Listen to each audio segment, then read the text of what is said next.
nosso retiro, não se renove suas forças e transforma a nação, nós falamos renove suas forças e o que mais? Transforma sua fé. Transforma sua fé. Segundo, Voe alto. voe alto. Terceiro, transforme o seu caráter. E agora, quem pode dar a ideia? Renove suas forças e transforme a nação. Sim, mas hoje, baseado no vídeo. Renove suas forças e transforme a Visão. visão. Falou quase tudo, só de visão. Tem gente que é crente de visão. Não que ele tenha visão, mas ele divide, é divisão. Sabia disso? Pessoas que não têm uma visão, acaba sendo crente de divisão. Não é crente de visão. E a ideia é exatamente essa. O tema da mensagem, o tema do acampamento é esse, né? Renove suas forças e transforme uma nação. Vamos ler de novo lá o versículo para decorar? Hoje quase passei vergonha na igreja, que não está lembrando. Vamos lá. Mas os que esperam o Senhor renovarão as suas forças e subirão com asas como águias, correrão e não se cansarão, caminharão e não se fadigarão. Isaías 40, 31. Ok? Ok. A águia, irmãos, ela tem a capacidade fantástica de enxergar em todas as direções, sabia disso? Por todos os ângulos, mais do que a mulher. Diz que a mulher tem a visão mais do que o homem, enxerga melhor, né? Ela tem uma visão fantástica. Ela enxerga para frente, ela enxerga para os lados, e com um pequeno esforço, ela enxerga até para trás. A águia. Ela enxerga no raio de 360 graus a águia. Então a visão dela, ela é global. Ela vê tudo em todas as direções, em todos os ângulos. Eu não preciso ser muito águia para enxergar aqui vocês, né? Mas a águia, ela enxergaria até quem está conversando ali. Assim. O mundo já vai... Ela saberia o que está acontecendo aqui, ela saberia o que está acontecendo em cima, embaixo. Ou seja, todos os lados, né, que vocês cantaram, né? Então, os que esperam no Senhor precisam ter uma visão abrangente como a águia, porque afinal de contas, o que o pastor fica falando de águia? Não foi porque eu gosto da águia, é porque Deus compara você com a águia. Ele compara você com a águia porque as características da águia são características marcantes. Por isso eu fico falando sempre nela. Já que o acampamento é renovar as forças, vamos renovar. Então, o cristão, ele não pode ter uma visão bitolada. O que é bitolada? Olhar como um canudo.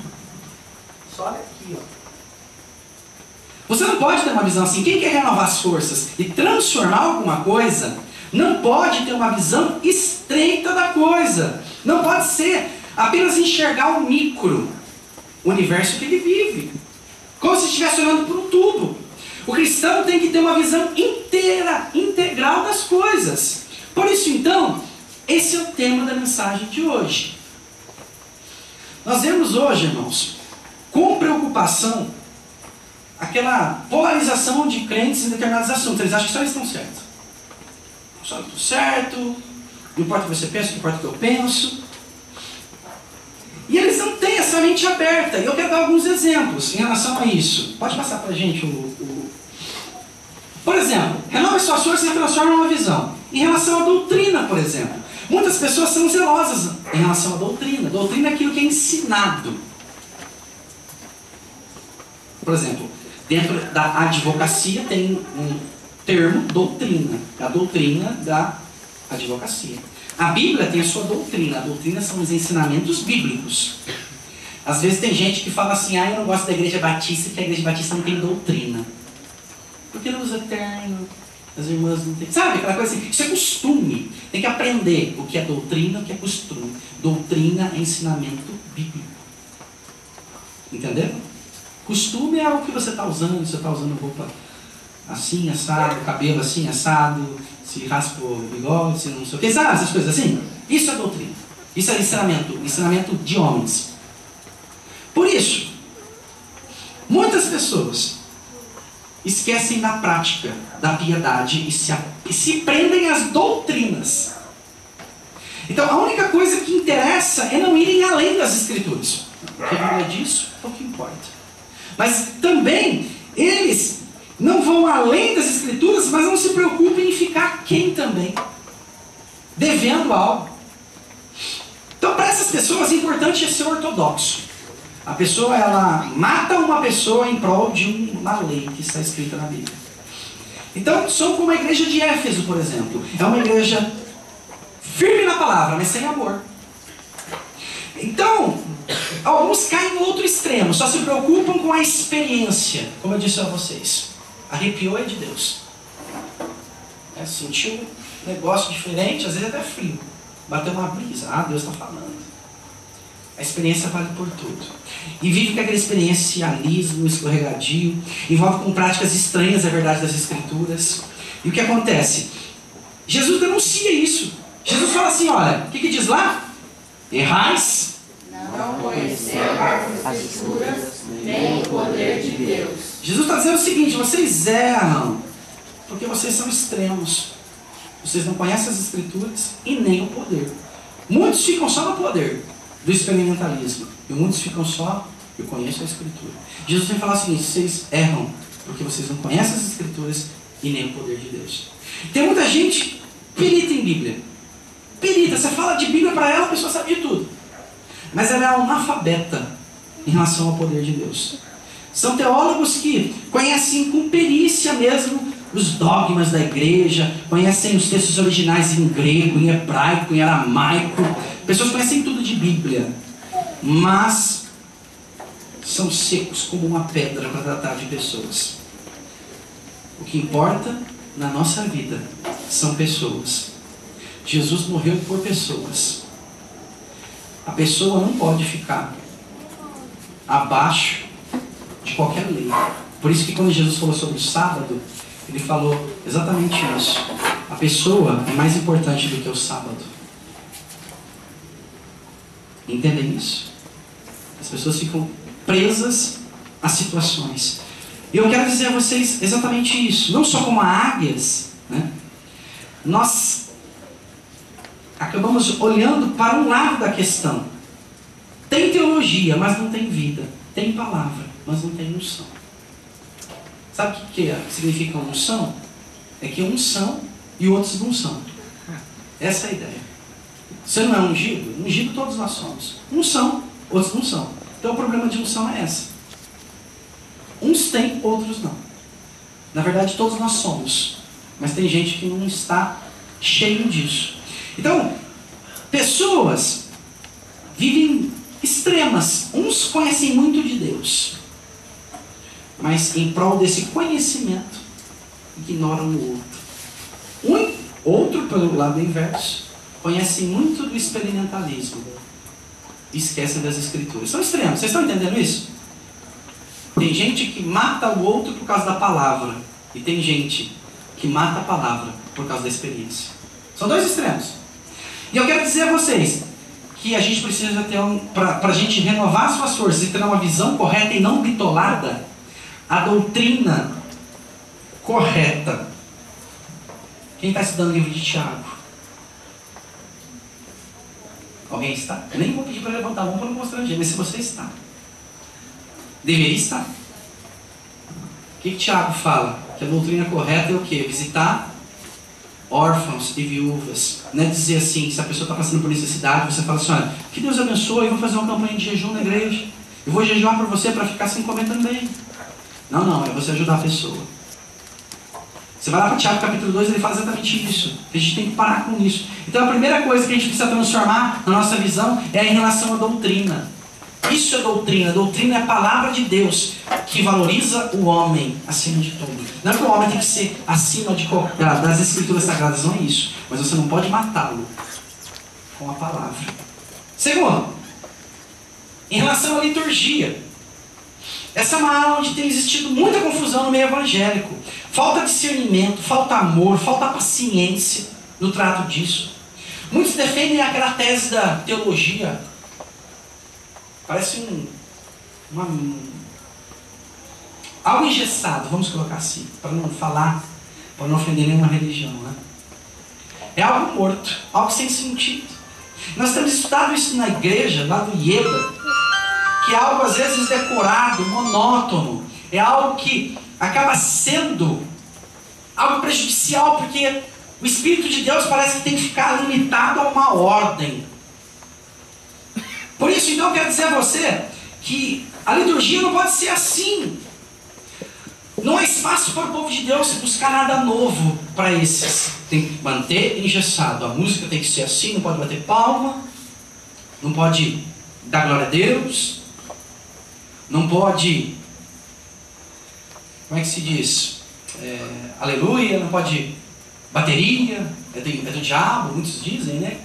Falam, né? Muitos que são contrários ao avivamento nesse sentido da liturgia. Então é algo que me preocupa. Aqueles que querem a liturgia quadrada, eles se empolgam só na hora de falar sobre futebol, política e outras coisas mais. Dinheiro, talvez, emprego. Mas na presença de Deus eles se fecham, se encolam e falam: olha, eu quero renovar as minhas forças, não quero esse culto morto, onde eu abaixo a cabeça, parece que está num velório. Precisa mudar isso. Estar diante da presença de Deus é ter uma liturgia alegre. Amém? Amém. A gente não é chamado. Às vezes tem igrejas que são de pessoas velhas, são mais animados do que às vezes alguns jovens por aí, que estão em algumas igrejas por aí, que tem uma visão fechada por aí também, né? Então a gente tem que tomar cuidado com a liturgia. O que diz lá aquele texto? Vamos ler? Para aquele que está entre os vivos, há esperança. Porque mais vale o cão vivo do que o leão morto. Por outro lado, existem igrejas que a liturgia é uma confusão tremenda. Parece um mantra. Sabe o que é mantra? Fica aquela coisa lá, né? Você precisa nem colocar a mão.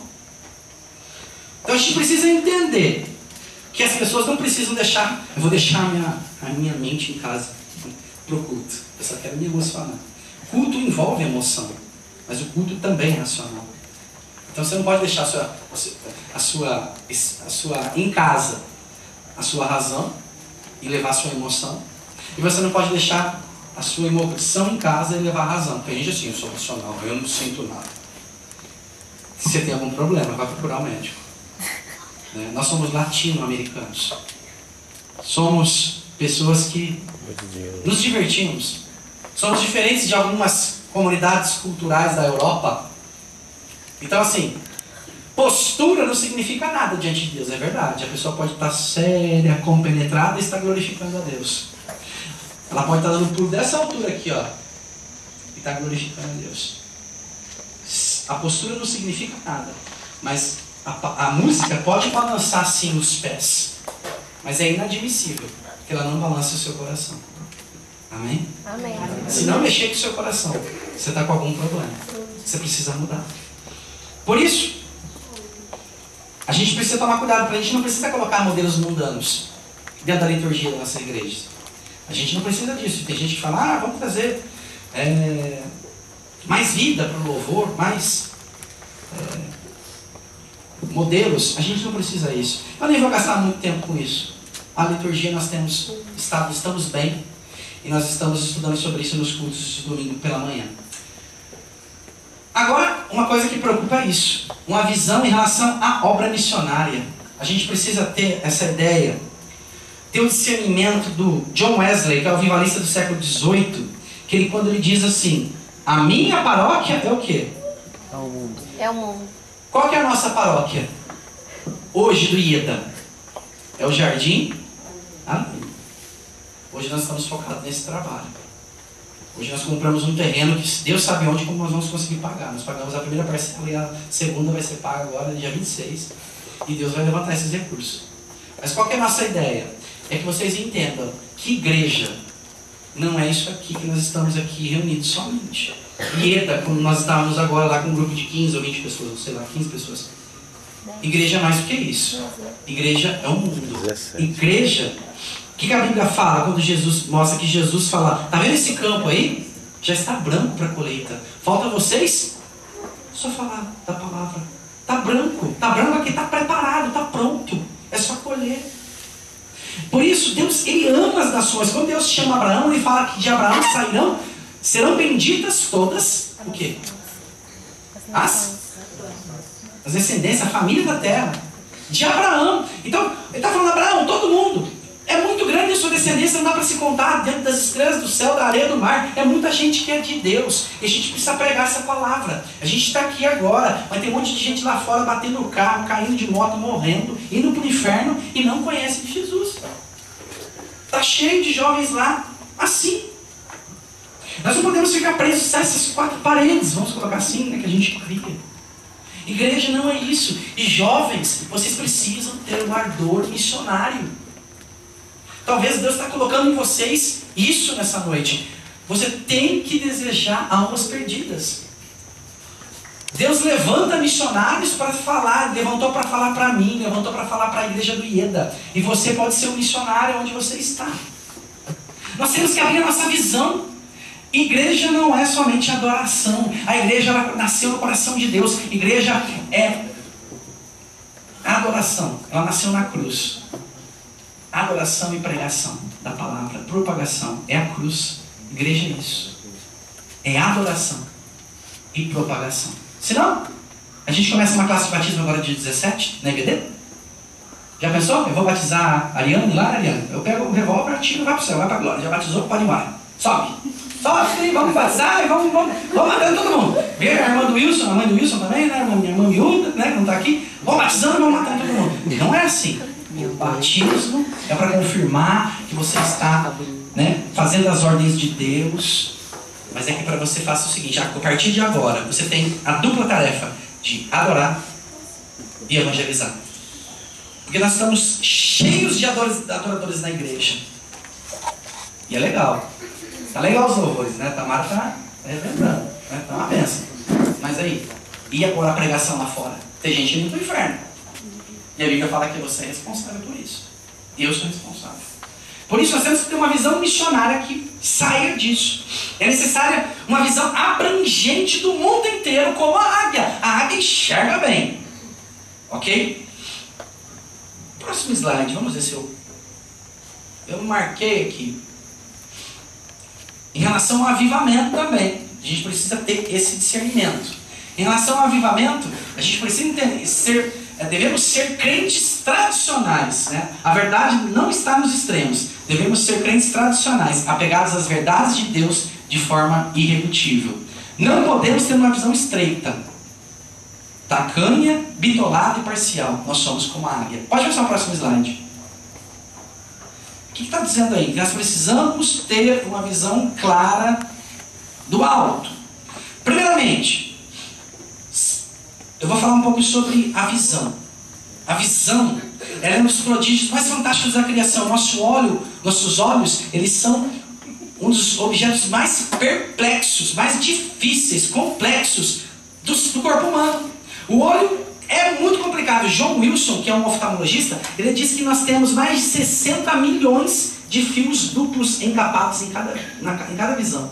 60 milhões de fios duplos encapados. Ele é sofisticado. Fizeram um boneco esses dias, né, na televisão, lá, falaram que era um robô parecido com o ser humano, mas a visão nem se compara. A visão é limitada. Nós temos nossos olhos é mais sofisticado que qualquer câmera fotográfica. O Adilson está filmando lá. É muito mais sofisticado do que aquela filmadora, nossos olhos.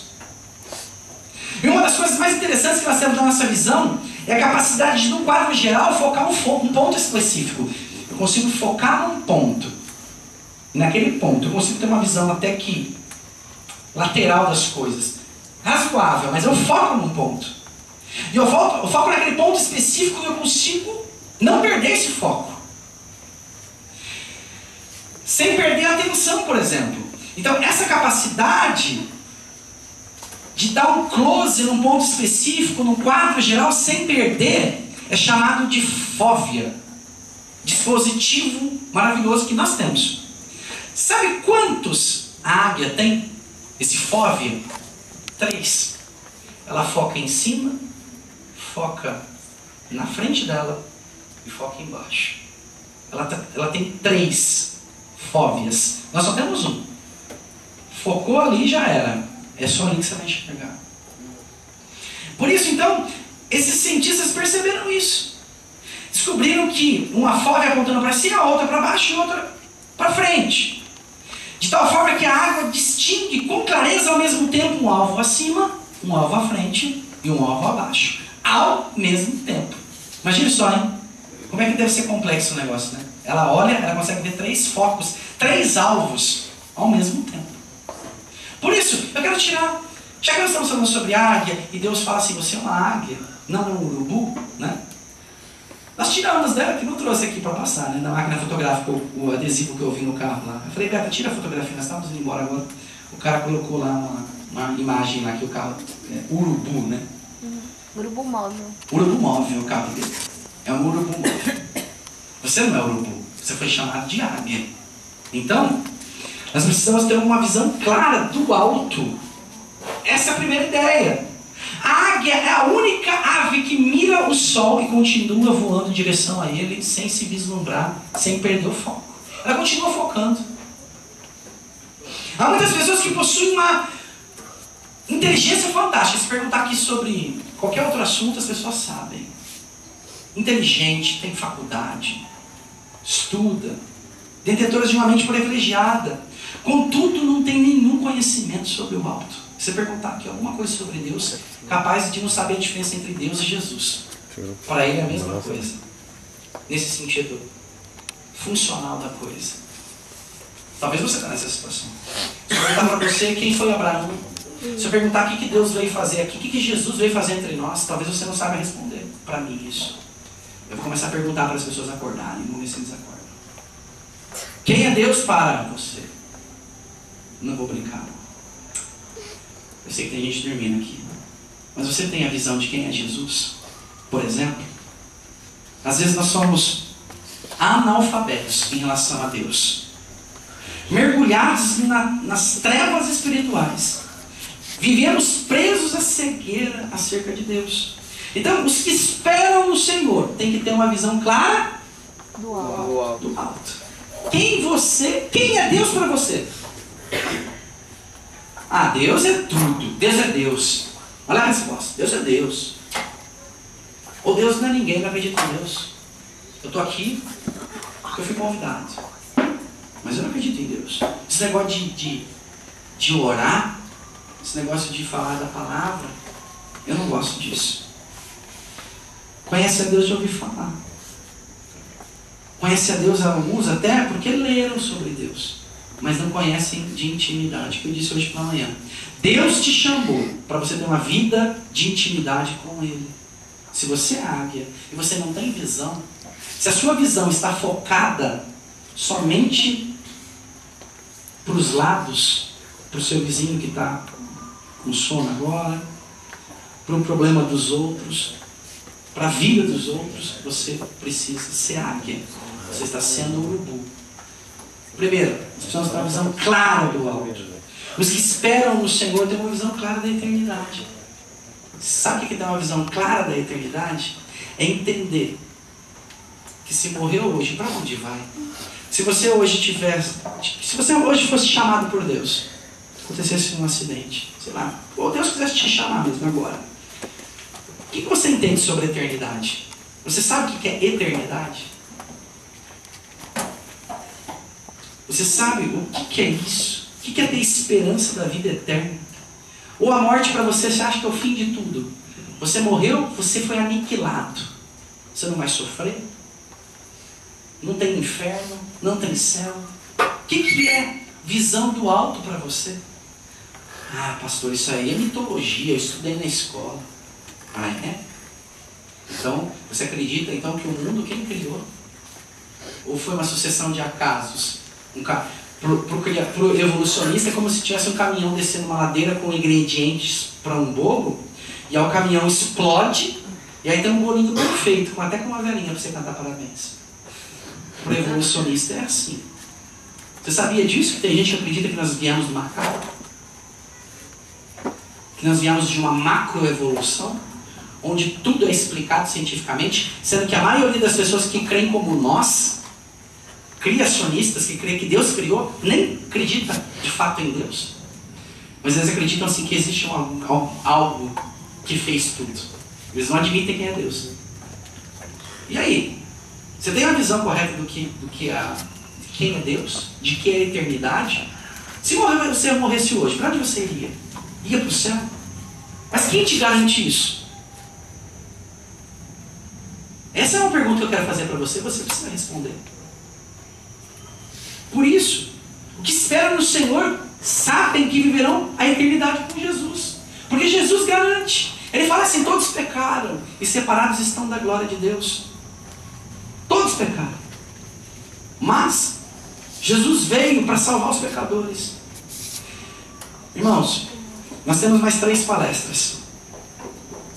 Hoje uma, que estamos tendo. Amanhã mais 2. E terça, nós vamos ter a última. Amanhã à noite. E terça. Eu vou explicar melhor o que é essa visão do alto para você. Mas eu quero te dizer,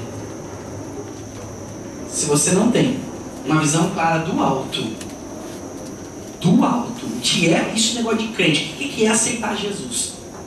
Eu vou dizer para você, se você não sabe isso, você ainda não é águia. Você ainda precisa conhecer disso. Segundo lugar, nós precisamos ter uma nítida visão à nossa frente. Irmãos, muitas pessoas, quando descobrem as verdades espirituais, começam a caminhada com Jesus, e por não serem bem doutrinadas, elas acham que elas são alienadas agora.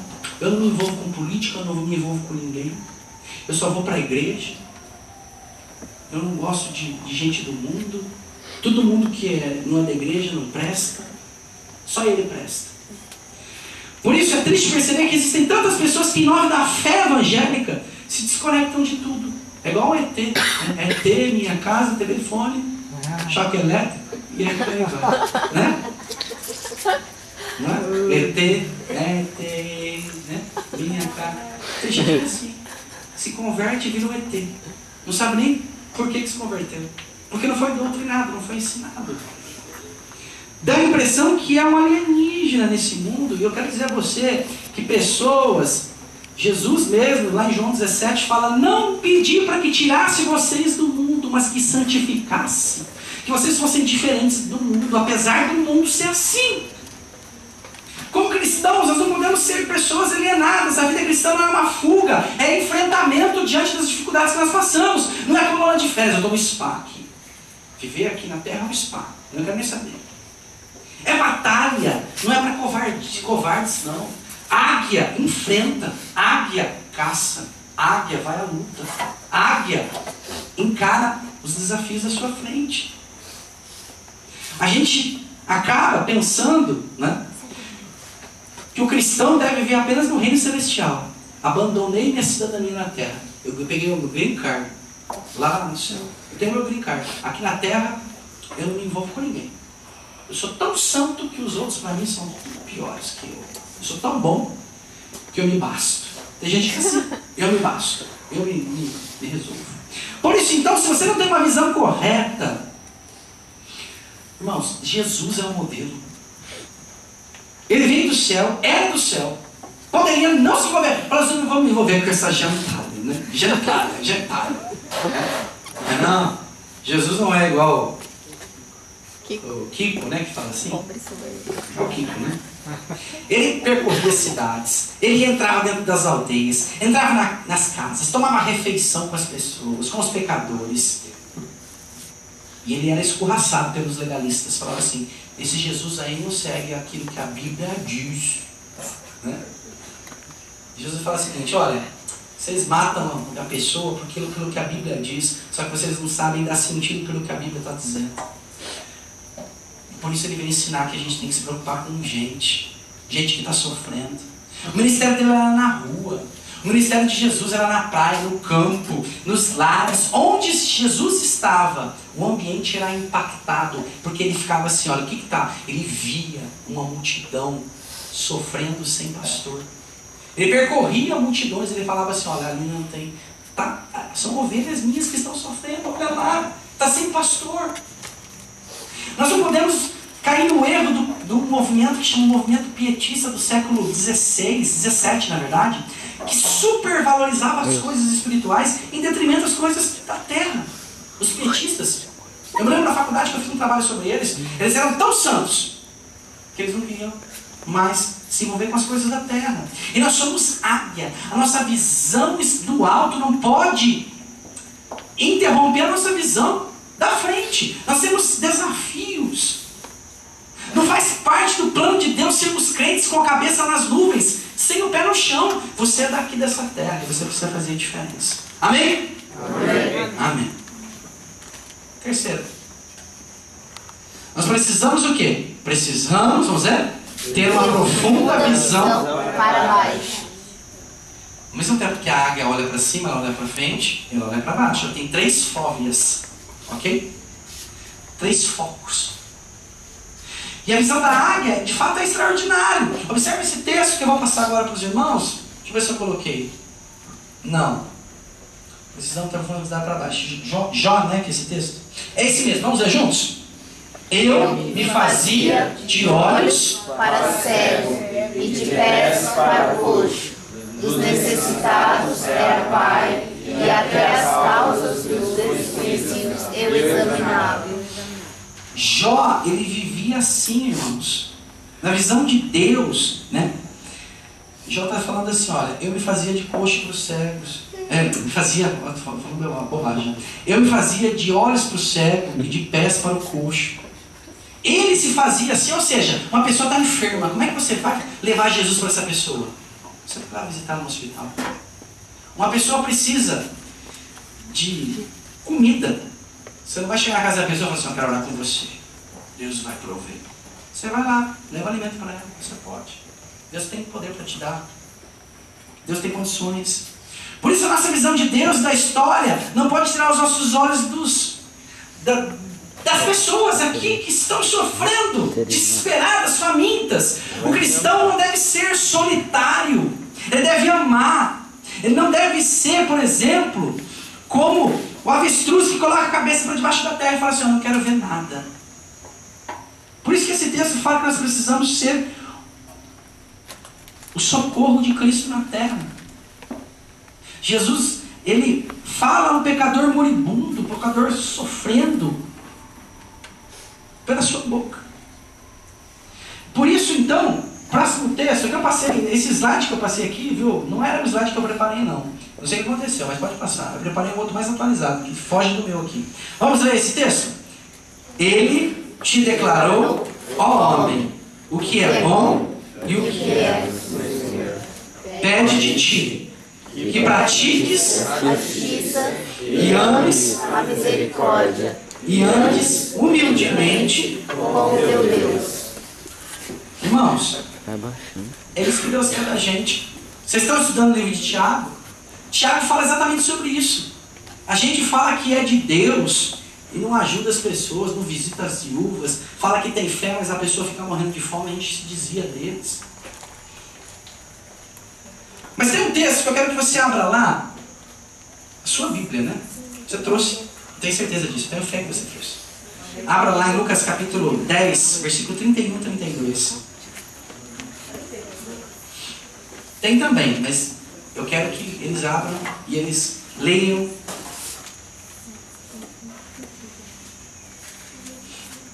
Lucas 10, abra lá, versículo 31 e 32.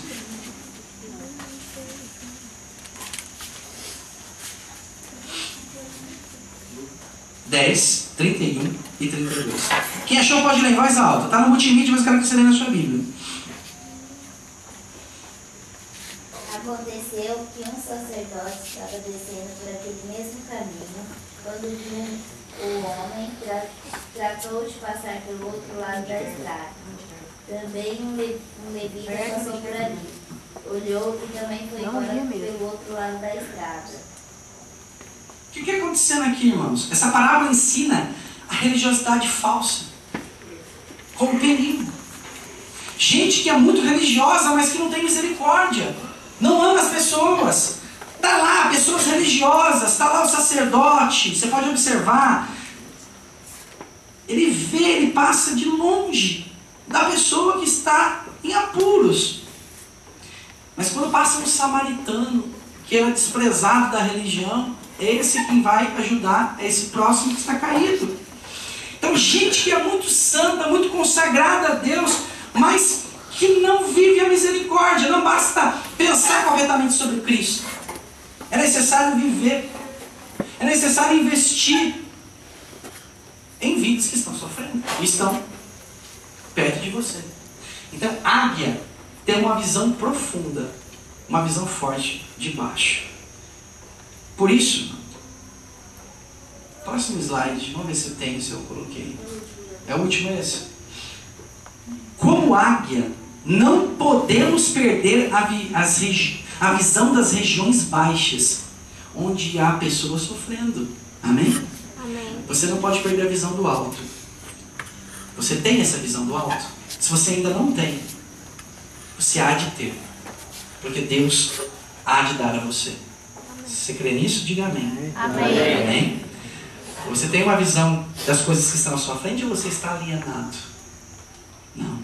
Alienado assim, completamente à mercê, completamente fora, né? Fora daquilo que está à frente. Deus tem colocado coisas para você nesse acampamento. Certamente Deus está falando com você que você é águia, você não é urubu. Você não é galinha, você é águia. Por isso, precisamos ter essas 3 visões. A águia tem de cima, de frente e embaixo. Perguntas, quem tem? Falei rápido hoje. 10 e 15, 10 e 20. Depois que eu terminar, vocês já vão dormir direto hoje. Não esqueci de avisar vocês, não vai ter nada. Então vamos conversar bastante, né? Não tem perguntas? Você tem? Você entendeu tudo? Por que nós precisamos de visão? Como é que você vai transformar uma nação?